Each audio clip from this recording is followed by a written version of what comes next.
Assalamualaikum warahmatullahi wabarakatuh. Bismillah, alhamdulillah, assalatu wassalamu ala rasulillah Sayyidina wa maulana Muhammad ibn Abdillah la nabiyya ba'dahu wa ala alihi wa man tabi'ah minad dunya ilal qiyamah. La haula wa la quwata illa billah amma ba'du. Hadirin ma'asyiral muslimin hafizakumullah. Pagi ini akan kami bacakan penjelasan tentang qalbun salim, hati yang selamat. Pada pengajian yang lalu terakhir kami bacakan bahwa Allah mengingatkan kepada kita semua orang yang beriman bahwa nanti akan ada satu hari yang pada hari itu harta, anak itu tidak bisa beri manfaat, sehingga tidak bisa menyelamatkan seseorang. Kalau di dunia bisa jadi harta itu bisa menyelamatkan seseorang, anak juga bisa menolong seseorang. Kan tetapi nanti akan ada hari di mana anak dan harta itu tidak memberi manfaat, sehingga yang bisa menyelamatkan pada saat itu tiada lain adalah orang yang datang bertemu Allah dalam kondisi hati yang selamat. Di yauma la yanfa'u malu wala banun illa man atallaha biqalbin salim. Hari di mana harta dan anak tidak bisa memberi manfaat kecuali orang yang datang bertemu Allah dalam kondisi hatinya selamat, hatinya sehat, tidak sedang sakit. Karena sakitnya hati itu berdampak sampai ke akhirat. Kalau sakitnya fisik hanya berdampak di dunia. Maka berikut ini akan dijelaskan hati yang selamat itu yang bagaimana. Fahris, maka sungguh-sungguhlah, kolal khirsi, dengan sepenuh kesungguhan. Rahimakallah, semoga Allah selalu menyayangimu. Sungguh-sungguh ala antaktia, untuk berupaya bertemu Rabbaka dengan Tuhanmu, bil qalbis salim, dengan membawa hati yang selamat minasyirki, dari syirik. Jadi kita orang yang beriman ini dianjurkan, disarankan, dinasehati untuk berupaya secara sungguh-sungguh agar saat kita nanti bertemu Allah itu dalam kondisi membawa hati yang selamat. Selamat dari apa? Pertama yaitu selamat dari asyirki, syirik. Syirik itu perbuatannya, orangnya disebut musyrik. Makna syirik itu tidak seperti yang selama ini kita kenal di masyarakat. Karena dalam pembicaraan sehari-hari kata syirik itu dimaknai iri. Kita sering kan dengar orang kata syirik lo, itu maksudnya iri. Padahal syirik bahasa Arab yang asli itu artinya menyekutukan Allah. Di orang yang di satu sisi yakin kekuasaan Allah, tetapi juga masih meyakini ada suatu yang lain yang punya kuasa walaupun tidak sekuasa Allah. Ya. Di orang yang menyekutukan Allah itu orang yang menduakan Allah, atau bahkan tidaknya dua tapi lebih.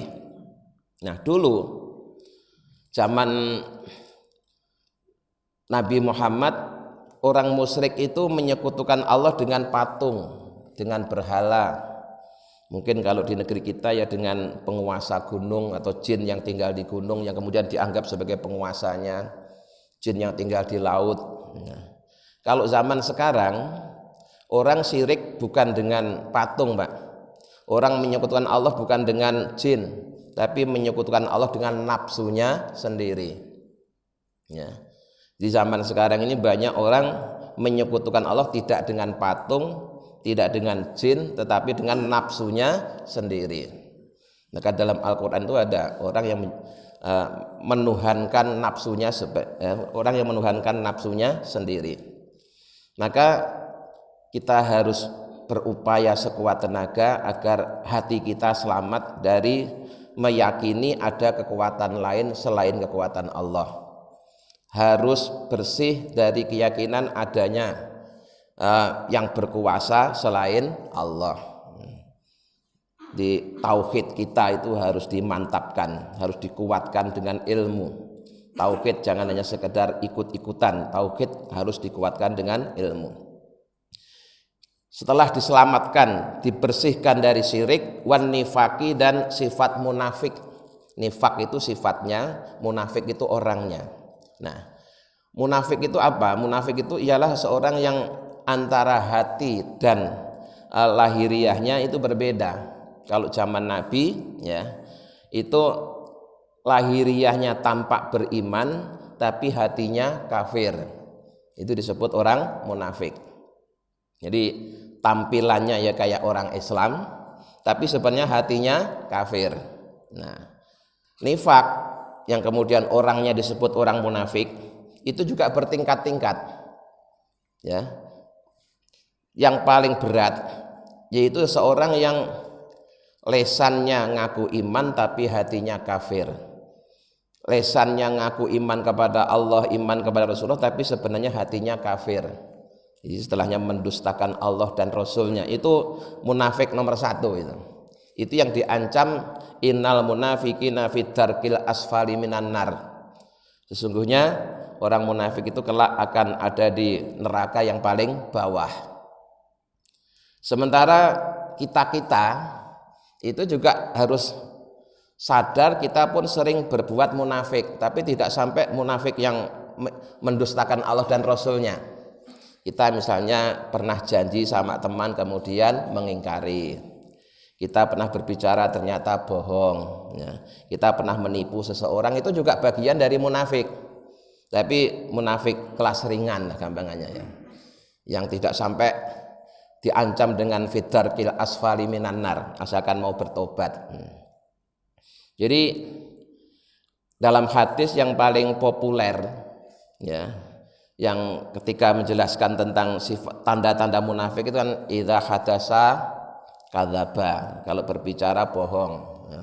Wa idza wa'ada akhlafa, kalau berjanji menyalahi, wa idza tumina khana, kalau dipercaya kemudian khianat.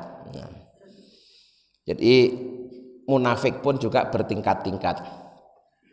Setelah hati kita bersihkan dari syirik dan munafik, juga wal bid'ati, dan dibersihkan dari bid'ah. Nah, ini kemarin dalam kajian kitab Riyadhus Shalihin juga di bagian akhir sudah sedikit saya singgung tentang bid'ah. Bid'ah ini menjadi polemik yang sangat seru di akhir zaman, terutama semenjak adanya alat komunikasi yang canggih.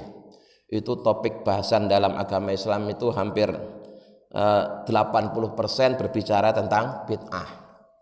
Nah, bid'ah itu sesuatu yang baru yang tidak ada contoh sebelumnya. Maka Allah itu juga maha bid'ah, karena Allah menciptakan sesuatu yang sebelumnya tidak ada. Badi'us samawati wal ard. Nah, bid'ah itu sesuatu yang tidak bisa kita hindari, pasti terjadi. Terlebih bid'ah dalam masalah muamalah, itu tidak bisa kita hindari, Pak. Ya. Satu contoh ya, dulu di zaman tradisional ketika orang belum mengenal uang, transaksi jual beli itu ya istilahnya itu barter, barang ditukar dengan barang. Kemudian berubah, barang ditukar dengan uang emas atau perak. Kemudian berubah lagi ya, barang ditukar dengan uang kertas. Sekarang uang kertasnya aja diperjualbelikan. Nah, itu kan namanya juga bid'ah, karena terus berkembang. Ya. Umumnya kalau bid'ah itu menyangkut masalah muamalah tidak jadi persoalan, semuanya menerima, tidak ada yang protes. Tapi mau tidak mau harus kita akui ya, bahwa di dalam pelaksanaan ibadah pun ya, dalam pelaksanaan ibadah pun itu juga terkadang mau tidak mau kita melibatkan sarana prasarana yang sifatnya bid'ah. Contohnya dulu Nabi Muhammad kalau bepergian jauh naik onta, sehingga ketika mau ibadah haji juga, dari Madinah ke Mekah juga naik onta. Sekarang kalau cuma Madinah Mekah ya bisa dengan naik bis. Kita yang dari Indonesia naik pesawat terbang. Maka kalau kemudian bid'ah itu ukurannya, pokoknya kalau Nabi tidak melakukan bid'ah, maka berangkat haji naik pesawat terbang itu juga bid'ah. Karena Nabi tidak pernah naik pesawat terbang. Ya. Banyak Pak, ya.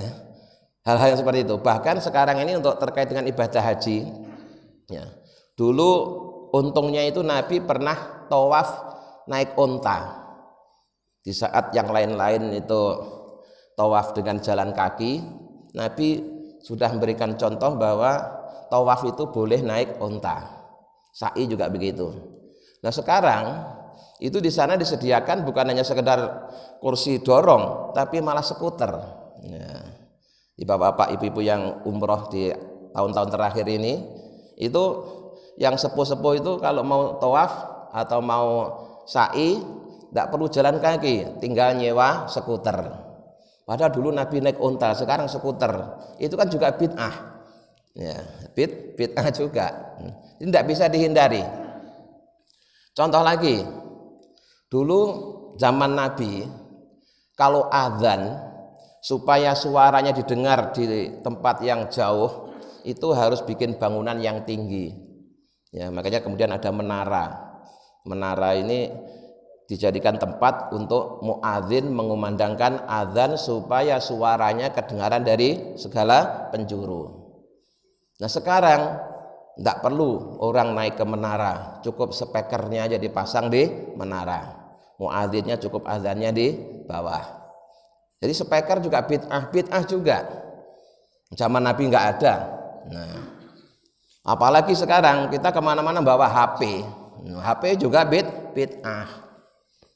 Nah kalau kemudian terus pakai dalil satu, semua bid'ah sesat, semua bid'ah masuk neraka, ya repot, ya repot. Kita harus kembali ke zaman onta lagi, malah aneh itu. Ya, jadi bid'ah ini sesuatu yang tidak bisa kita hindari. Maka kemudian para ulama itu membagi bid'ah itu ada dua macam, ya. Ada bid'ah mahmudah, ada bid'ah madhmumah. Bid'ah mahmudah itu bid'ah yang terpuji, atau dengan kata lain bid'ah hasanah, bid'ah tapi baik. Contohnya tadi itu, kalau zaman Nabi naik onta, sekarang naik pesawat terbang. Zaman Nabi naik onta, sekarang naik skuter. Zaman Nabi azan cukup naik di menara, sekarang pakai speaker. Dulu orang berbicara berkomunikasi hanya lewat surat, ya. Sekarang bisa lewat HP. Itu juga bagian dari bid'ah, tapi bid'ah hasanah. Yang kedua bid'ah madmumah, bid'ah yang tercela atau bid'ah sayyi'ah. Nah termasuk bid'ah hasanah, ya, bid'ah tapi baik, adalah sholat tarawih dikerjakan dengan berjamaah, ya, dengan satu imam. Itu idenya Umar bin Khattab. Bahkan sholat tarawihnya dilaksanakan sebulan penuh. Itu juga bid'ah. Kenapa? Nabi melakukannya tidak sebulan penuh, hanya beberapa hari saja. Nah, tetapi kenyataannya ketika Sayyidina Umar mengkoordinir sholat tarawih dilakukan sebulan penuh dengan satu imam, tidak ada yang protes. Ya, sahabat-sahabat yang tidak ada yang protes. Berarti telah terjadi ijma', telah terjadi kesepakatan. Maka ijma' itu juga bagian dari sumber hukum. Ya. Contoh lagi, di zaman Nabi Al-Quran itu hanya dihafal, Pak. Ya, kalau toh ditulis masih berserakan di beberapa tempat. Kemudian atas usul Sayyidina Umar pula, karena melihat banyak penghafal-penghafal Quran yang gugur di medan perang, maka Al-Quran harus dibukukan. Nah, upaya pembukuan Al-Quran itu sebenarnya sudah dimulai sejak masa Khalifah Abu Bakar, tapi baru sempurna Ya, baru sempurna di zaman Khalifah Utsman bin Affan. Maka Quran yang beredar sekarang ini disebut dengan Ros Utsmani, ya, penulisan di zaman Khalifah Utsman. Itu kalau dikatakan bid'ah ya bid'ah juga. Zaman Nabi tidak dibukukan, ya, hanya dihafal. Jadi sekali lagi bid'ah ini tidak bisa kita hindari, ya, terus terjadi. Maka kemudian ulama yang bijak membagi bid'ah itu ada dua macam. Ada yang bid'ah hasanah atau mahmudah, ada bid'ah yang sayyi'ah atau madhmumah, buruk dan tercela. Kemudian bid'ah yang sayyi'ah, bid'ah yang madhmumah atau tercela, buruk, itu satu amal yang tidak ada dalilnya. Jadi jangan hanya didefinisikan pokoknya kalau Nabi nggak melakukan bid'ah, jangan begitu, itu terlalu sempit, ya. Bid'ah itu satu amalan yang tidak ada dalilnya. Nah, sementara dalil yang disepakati dalam dunia Islam itu ada 4. Pertama Al-Quran, kedua As-Sunnah atau hadis, ketiga ijma', keempat qiyas. Ya, itu sumber hukum yang disepakati oleh dunia Islam. Tentu sumber utamanya adalah Al-Quran dan hadis. Tapi dalam perkembangannya perlu ada juga ijma'. Ya, contohnya kayak tadi itu, sholat tarawih yang dilakukan di zaman Umar bin Khattab dengan satu imam, itu ijma', buktinya para sahabat yang lain tidak ada yang memprotes. Nah, kemudian di zaman sahabat Utsman bin Affan azan Jumat itu 2 kali, ya, yang sebelumnya hanya 1 kali. Itu juga ijma'. Nah, kemudian nanti ada qiyas. Qiyas itu analogi tadi loh Pak. Apa persamaan antara unta dengan pesawat terbang? Persamaannya sama-sama alat transportasi. Apa persamaan unta dengan skuter? Sama-sama kendaraan. Itu namanya qiyas. Jadi tidak bisa dihindari itu. Makanya kita jangan gampang-gampang menvonis bid'ah, ya, jangan begitu, ya. Jika memang tidak ada dalilnya baik dari Al-Quran, hadis, ijma' maupun qiyas, baru bisa dikatakan bid'ah. Tapi bisa jadi memang di Al-Qurannya tidak ada, tapi ternyata di hadisnya ada. Atau bisa juga Quran hadisnya tidak ada, tapi ada ijma', ya. Di ijma' nggak ada, tapi ada qiyas. Loh, nggak gampang kalau seseorang tidak paham tentang Quran, hadis, ijma', qiyas, kemudian gampang-gampang membid'ahkan. Kemudian apalagi kalau kemudian tadi pemahaman yang sempit, pokoknya semua bid'ah sesat. Itu dalilnya kullu bid'atin dolalatun, setiap yang bid'ah pasti sesat. Itu juga pemahaman yang serampangan, ya, yang gegabah, tidak paham bahasa, ya. Kemarin sudah kita singgung bahwa yang dimaksud dengan kullu bid'atin dolalatun itu ai kullu bid'atin sayyi'atin. Yang dimaksud dengan setiap bid'ah itu sesat adalah maknanya setiap bid'ah yang buruk, bid'ah yang tercela itu yang sesat. Kalau bid'ah yang hasanah ya tidak sesat.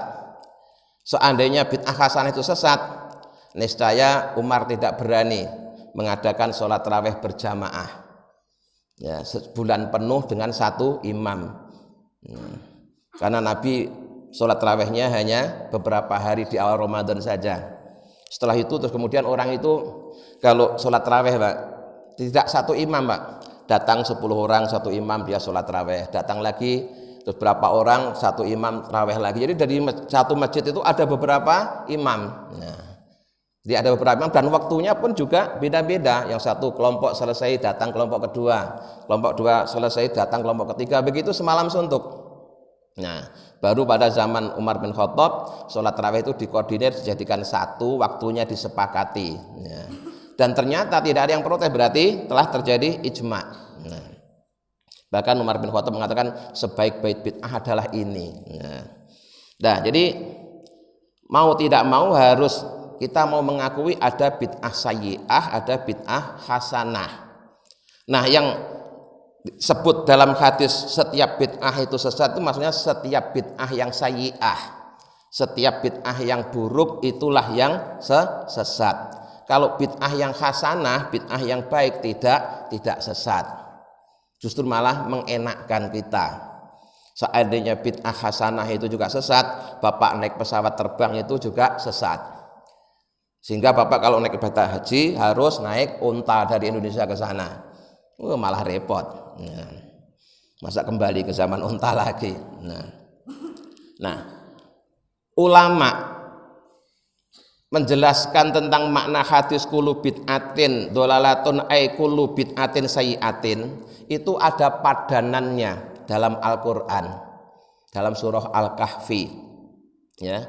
Dalam surah Al-Kahfi itu kemarin dalam kajian Riyadhus Shalihin juga sudah saya singgung sedikit bahwa ketika Nabi Musa alaihissalam berguru kepada Nabi Khidir, ya, itu pertama Nabi Musa diajak numpang perahunya seorang nelayan. Nah, kebetulan perahunya ini bagus, Pak. Perahunya bagus, tampak mentereng. Maka kemudian oleh Nabi Khidir perahu yang mentereng ini dirusak bagian atasnya sehingga tampak jelek. Nah, kemudian ketika Nabi Musa bertanya, kenapa? Apa alasanmu merusak perahu ini? Nabi Khidir menjawab, disebutkan dalam Al-Quran itu, wa kana wara'ahum maliku ya'khudhu kulla safinatin ghusba. Alasanku merusak perahu ini karena kita nanti dalam perjalanan akan bertemu dengan bajak laut yang mereka akan merampas setiap perahu. Kalimatnya begitu. Mereka akan merampas setiap perahu. Tapi makna dari setiap perahu itu maknanya adalah setiap perahu yang baik. Kalau perahu buruk, perahu yang jelek, kapal yang jelek nggak bakalan dirampas. Maka kapal yang baik dibikin buruk, kapal yang bagus dibikin jelek supaya tidak dirampas. Nah, itu di dalam Al-Quran tidak ada kalimat safinatin hasanatin, itu tidak ada, yang ada hanya kula safinatin, tapi maknanya ay kula safinatin hasanatin. Nah, jadi ada kata sifat yang tidak disebutkan. Mengapa tidak disebutkan? Karena sudah maklum bagi orang yang ngerti bahasa, tidak usah disebutkan sifatnya, itu sudah ngerti bahwa yang dimaksud perampok akan merampas setiap perahu itu maknanya setiap perahu yang baik. Kalau perahu buruk nggak bakalan dirampok. Maka yang perahu yang tadinya dinaiki Nabi Musa dan Nabi Khidir ini bagus, kemudian dirusak menjadi buruk supaya tidak dirampas. Orang sudah paham ya ke situ. Ya. Maka terkait dengan hadis tadi juga begitu, bahwa setiap bid'ah sesat itu maknanya setiap bid'ah yang buruk itu yang sesat. Kalau bid'ah yang baik tidak sesat. Nah, itu cara memahaminya. Ya.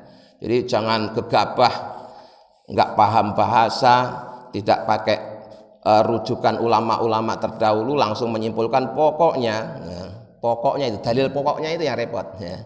Setiap bid'ah itu sesat dan setiap sesat pasti masuk neraka. Wah, itu malah masuk neraka semua akhirnya nanti. Nah, jadi kita harus membersihkan hati kita, menyelamatkan hati kita dari syirik, nifak dan bid'ah. Wa mungkaratil akhlaki, dan perilaku yang diingkari, yang tidak baik, yang tidak disukai. Mislul kibri, seperti sombong, ya, takabur. Jadi salah satu sifat buruk dan menjadi induk dari setiap sifat buruk adalah takabur. Ya, takabur atau sombong itu induk dari segala sifat buruk. Dulu, Pak, ya, iblis tidak mau sujud kepada Nabi Adam itu ya karena iblis merasa lebih senior, lebih baik daripada Adam. Nama aslinya itu dulunya kan Azazil, ya. Azazil ini termasuk golongan malaikat.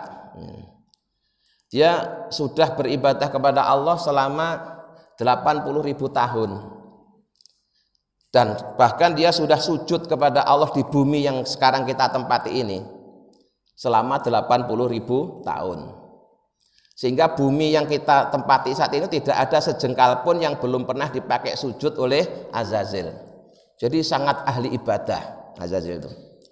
Nah, kemudian ketika Allah menciptakan makhluk baru yaitu Nabi Adam, yang kemudian oleh Allah nanti akan diangkat sebagai khalifah di muka bumi, Azazil itu enggak terima. Kenapa kok yang diangkat Adam? Saya kan lebih senior. 80.000 tahun sebelum Adam saya sudah menyembah Allah. Kenapa saya harus hormat kepada Adam? Tidak mau. Nah, karena dia sombong kemudian diusir oleh Allah. Jadi induk dari segala sifat buruk itu adalah sombong. Maka seseorang tidak akan masuk surga kalau dalam hatinya masih ada kesombongan, walaupun kesombongan itu hanya seberat biji sawi. Nah, makanya dalam kita sholat, kalimat yang diulang-ulang dibaca adalah takbir. Ini supaya untuk membersihkan sifat sombong dalam diri kita, bahwa yang maha besar, yang besar hanya Allah, selain Allah semuanya kecil. Nah, orang sombong itu bisa macam-macam penyebabnya. Ilmu itu juga bisa menjadikan seorang sombong. Ya. Ibadah juga bisa menjadikan seorang sombong. Ya. Harta, kekayaan, jabatan juga bisa menjadikan sombong. Maka digempur ya dengan takbir. Yang besar hanya Allah. Hartamu kecil, ilmumu kecil, ibadahmu kecil. Nah, wariyai, dan juga hati kita harus dibersihkan dari sifat riya. Riya itu mana aslinya ingin dilihat. Ya. Kalau sekarang mungkin ya dimaknai ingin viral. Ya. Sekarang kan banyak orang yang bertingkah aneh-aneh tujuannya hanya sekedar ingin viral. Ya, jadi riya. Wal hasadi, dan iri. Iri ini juga termasuk induk dari dosa besar. Karena kalau tadi ya iblis iri dengan Adam karena sombong. Kemudian nanti ketika Nabi Adam sudah di dunia, kemudian sudah punya anak Qabil dan Habil itu, sampai kemudian terjadi pembunuhan, itu penyebabnya juga iri. Karena yang satu istrinya cantik, yang satu tidak cantik. Karena yang satu korbannya diterima, yang satu tidak diterima, kemudian muncul sifat iri sampai kemudian tega membunuh saudara sendiri. Jadi hasad atau iri, Pak, itu juga termasuk induk dosa besar. Ya. Makanya di dalam Al-Quran pun sampai kita ini diajari doa dalam surah Al-Falaq itu, wa min syarri hasidin idza hasad. Kita mohon kepada Allah, mohon perlindungan dari keburukan orang-orang yang iri ketika dia sedang iri. Jadi yang maknanya iri itu bahasa Arabnya hasad. Ya, hasad, bukan syirik. Kalau syirik itu maknanya menyekutukan Allah. Nah, definisi iri itu yang mudah begini. Nih, saya nirukan di iklan ya. Yaitu senang lihat orang susah, susah ngelihat orang senang. Itu namanya orang iri. Ya, gampang itu ya. Jadi kalau temennya susah dia senang, kalau temennya senang dia susah. Itu tanda-tanda kalau kita punya sifat iri. Harusnya sebagai sesama saudara itu kalau ngelihat temennya susah ikut susah, ngelihat temennya senang ikut senang. Harusnya kan begitu. Nah, ini kok ternyata ketika ngelihat temennya sukses, temennya senang, dia susah. Sebaliknya ketika temannya kecelakaan, temannya sedang ditimpa musibah, dia bergembira. Berarti dia ya, senang lihat orang susah, berarti dia punya penyakit iri. Nah, ini bisa untuk mengoreksi diri kita masing-masing. Jadi iri itu definisinya adalah senang lihat orang susah, susah lihat orang senang. Wal ghosi, dan kita juga harus membersihkan hati kita dari tipu daya. Lil muslimina, terlebih menipu orang Islam. Man ghossana falaisa minna, kata Nabi. Barang siapa yang suka menipu ya, maka tidak termasuk golonganku. Wa asbahi dzalika, dan sejenisnya. Jadi masih banyak sifat-sifat buruk lain yang harus kita bersihkan. Wasta'in, dan minta tolonglah billahi kepada Allah. Wasbir, dan bersabarlah. Wajtahid, dan bersungguh-sungguhlah. Wasamir, nah, dan sing-singkan lengan baju, kencangkan ikat pinggang. Kalau samir itu kalau bahasa Jawanya tancut tali wondo. Jadi ya pokoknya siap sedia dengan segala upaya. Wakul, dan banyaklah berdoa. Wakul, dan berdoalah kasiron dengan sebanyak-banyaknya dengan doa Rabbana la tuzigh qulubana ba'da idh hadaitana wa hab lana min ladunka rahmah innaka antal wahhab. Jadi begini ya. Upaya yang harus kita lakukan untuk membersihkan hati kita dari sifat-sifat tercela itu ada dua, Pak. Pertama dengan mengaji, ya, mengaji, memahami tentang makna sifat yang tercela. Nah, itu yang pertama. Yang kedua, kita harus selalu berupaya mohon kepada Allah agar hati kita itu dijaga, ya, tidak sampai dibelokkan, ya, dibelokkan oleh Allah setelah hati kita mendapat petunjuk dari Allah. Jadi kalau dalam tarbiyah thariqah, nah, orang itu kalau kepingin baik, di samping rajin ngaji juga harus rajin berzikir, ya. Ngaji itu untuk nambah ilmunya, nah zikir itu untuk memohon pertolongan kepada Allah. Karena walaupun orang itu tahu ini sebenarnya buruk, tapi kalau tidak ditolong oleh Allah dia tidak bisa meninggalkan keburukan, Pak. Tetap aja dikerjakan, ya. Dan itu banyak bukti kan. Coba Bapak tanya kepada para koruptor, apakah korupsi itu baik? Semua pasti jawab tidak baik. Tapi kenapa mereka masih melakukan? Ya tadi, karena dia tidak dapat pertolongan dari Allah untuk menghindarkan diri dari perbuatan buruk. Nah, kemudian tidak semua orang yang tahu kebaikan itu pasti mau melakukan kebaikan tanpa pertolongan dari Allah. Nah, sholat jamaah itu baik, pasti semua orang Islam mengatakan baik, tapi ternyata tidak semuanya bisa melakukan. Makanya orang itu tidak cukup tahu, tapi juga harus banyak memohon pertolongan kepada Allah. Ya, jadi setelah kita tahu ini baik, ini buruk, kemudian mohon pertolongan kepada Allah dengan banyak berdoa. Rabbana, wahai Tuhan kami, la tuzigh, janganlah kau belokkan qulubana, hati kami, ba'da idh hadaitana, setelah engkau memberikan hidayah kepada kami, ya. Wahab lana, dan anugerahilah kami, miladunka, dari sisimu, rahmatan, kasih sayang. Nah, innaka, sesungguhnya engkau, anta, ya engkau, al-wahhab, adalah zat yang banyak memberi. Jadi kita mohon kepada Allah, setelah kita diberikan hidayah oleh Allah, jangan sampai kemudian hidayah ini dicabut lagi oleh Allah, ya. Karena bisa saja hidayah sudah diberikan kepada kita ini tiba-tiba oleh Allah dicabut, itu bisa, Pak, bisa terjadi. Banyak kasus seperti itu, ya. Makanya kita harus mohon kepada Allah jangan sampai hidayah sudah diberikan kemudian dicabut lagi. Selain itu kita juga mohon kepada Allah agar dianugerahi kasih sayang, ya. Kasih sayang sehingga kita terus mendapat kasih sayang dari Allah, dapat bimbingannya, karena Allah itu zat yang maha memberi. Fa bidzalika, maka karena itu wasofa, telah mensifati sapa Allah ar-rasikhina, orang-orang yang telah menancap fil ilmi, dalam ilmu, min ibadil mu'minina, dari hamba-hambanya yang beriman.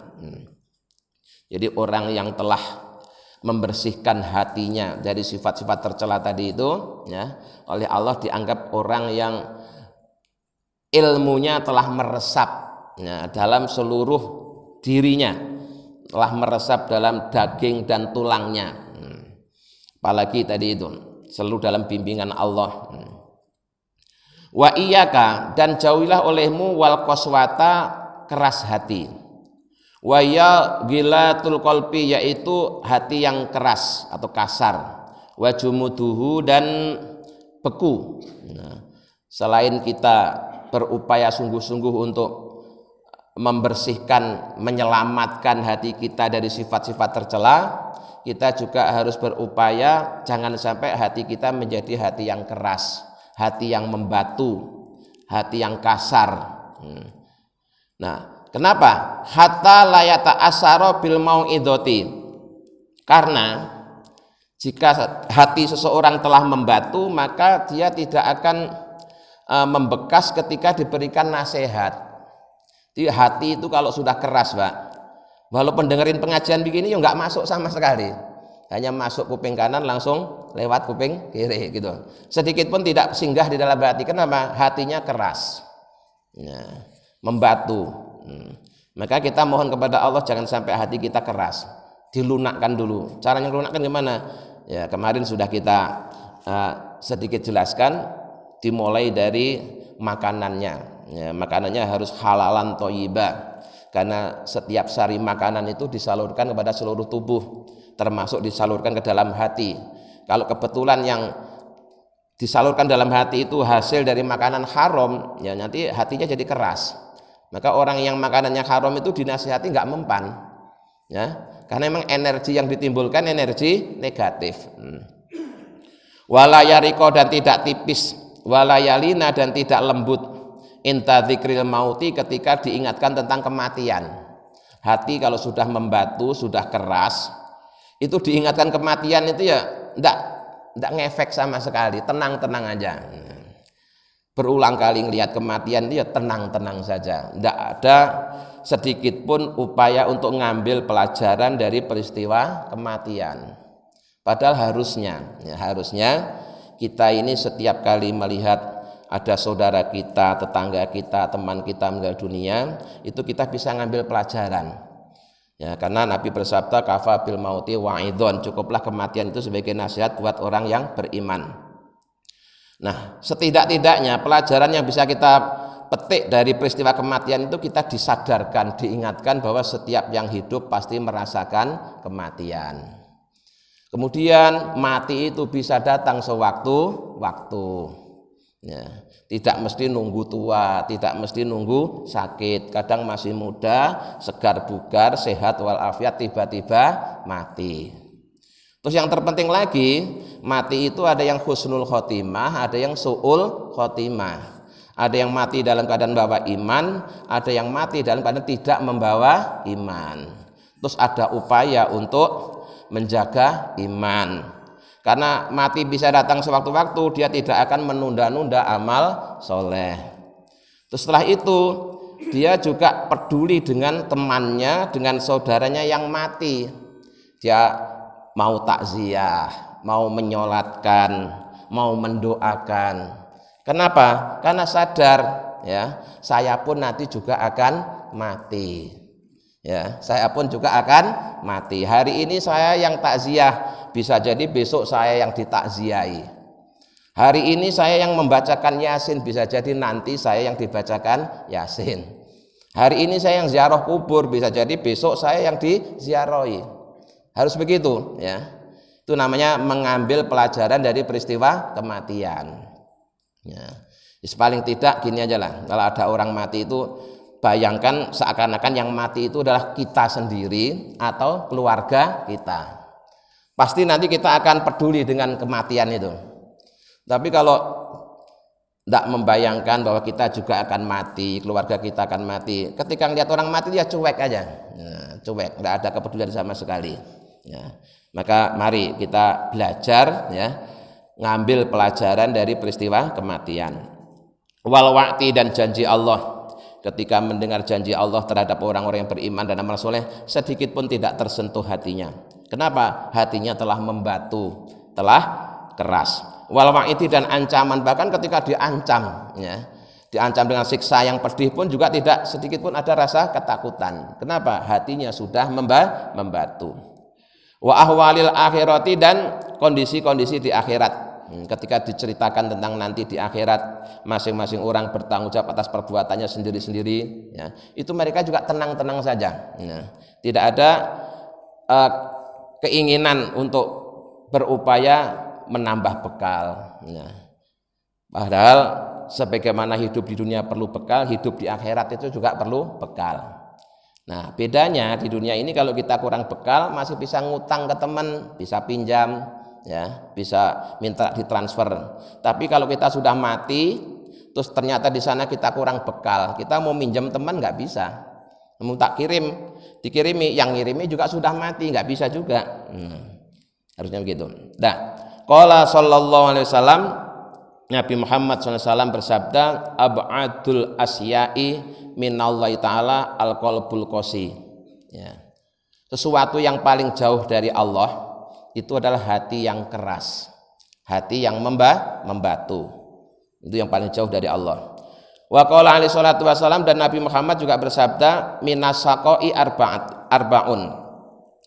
Termasuk tanda-tanda celaka itu ada 4, Pak. Mudah-mudahan 4 itu tidak ada pada diri kita, ya. Kata Nabi, tanda-tanda celaka itu ada 4. 1, yaitu qaswatul qalbi, hati yang keras, yang membatu, yang tidak mempan dinasehati, tidak tersentuh oleh ancaman dan janji. Wa jumudul aini, dan mata yang tidak pernah menangis. Di menangis itu juga bertingkat-tingkat, Pak, ya. Menangis itu juga tingkat-tingkat, ya. Tidak semua menangis itu baik.